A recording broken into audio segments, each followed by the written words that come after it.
Hi, I'm Patty Ann Brown, and you are in the strategy room. The tragedy in Aleppo continues. More than 600 civilians have died in Syria's second city just during this latest siege. An evacuation got underway Thursday after an effort the day before ended in violence. More than 300,000 people have been killed since the Syrian conflict began almost 6 years ago. Has the Obama administration done enough? White House Press Secretary Josh Earnest released a statement Tuesday saying, quote, "The situation in Aleppo remains deeply troubling, and the innocent loss of life there that has persisted for years at the hands of the Assad regime, enabled by the Russians and Iranians, is deplorable. And the United States has played a leading role in the international community to try to facilitate a diplomatic solution to the situation there, at least to just try to reduce the violence and increase the consistent flow of humanitarian relief." So joining us now with reaction, Talk Media News Bureau Chief and Fox News contributor Ellen Ratner and Republican strategist Charmaine Yoest. Welcome to both of you. Thank you. Hi, Patty Ann. So South Carolina Senator Lindsey Graham tweeted on Tuesday, quote, "The slaughter in Aleppo is heartbreaking. President Obama's Syria policy has been a complete disaster." Charmaine, your thoughts? Well, you know, absolutely. It's heartrending, these images that are coming out of Aleppo right here as we go into Christmas. We all, as Americans, want to see something done, and the real question is what?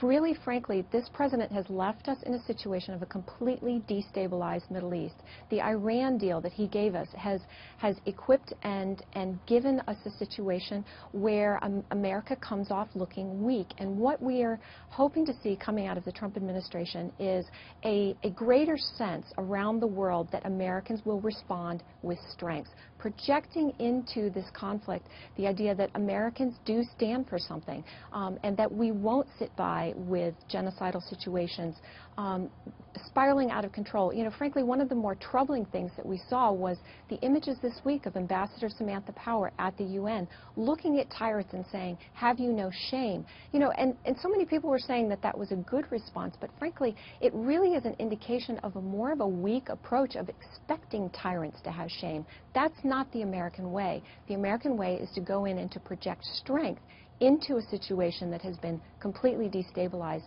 and that's what we're going to be looking to see moving forward.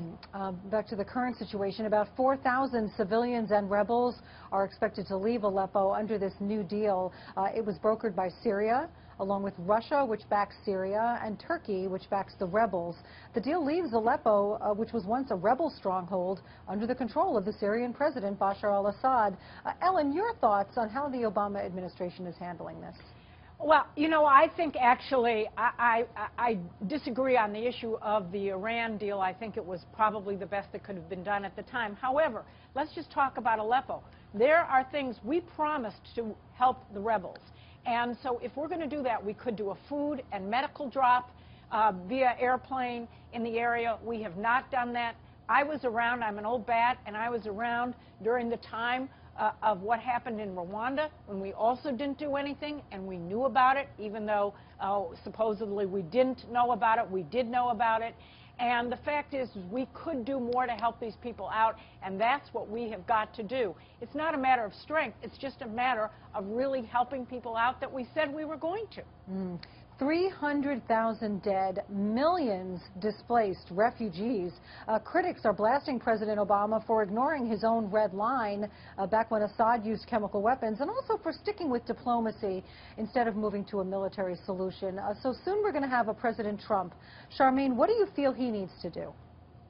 Well, you know, it's going to be interesting because this is the big question that's hovering over the Secretary of State nomination, and really the question, frankly, of Russia's involvement in Syria. And the entire Middle East region is really completely destabilized. So, you know, there is the right question to be asking if Secretary-designate Tillerson and his relationship with Russia. I think it's going to be really interesting as he articulates what that looks like. I frankly think someone who has the knowledge and the relationships with Russia, in order to look them in the eye and to ensure that we are projecting strength into that relationship. Right now we have a situation where Russia doesn't expect us to take any action, and that is the worst possible situation.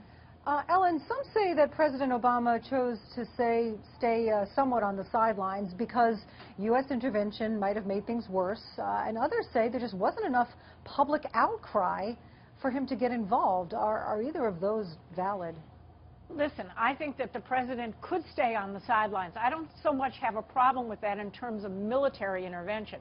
I do have a problem with not helping the people in Aleppo by doing some airdrops, by making sure that humanitarian aid gets through, and that is where my issue is right now.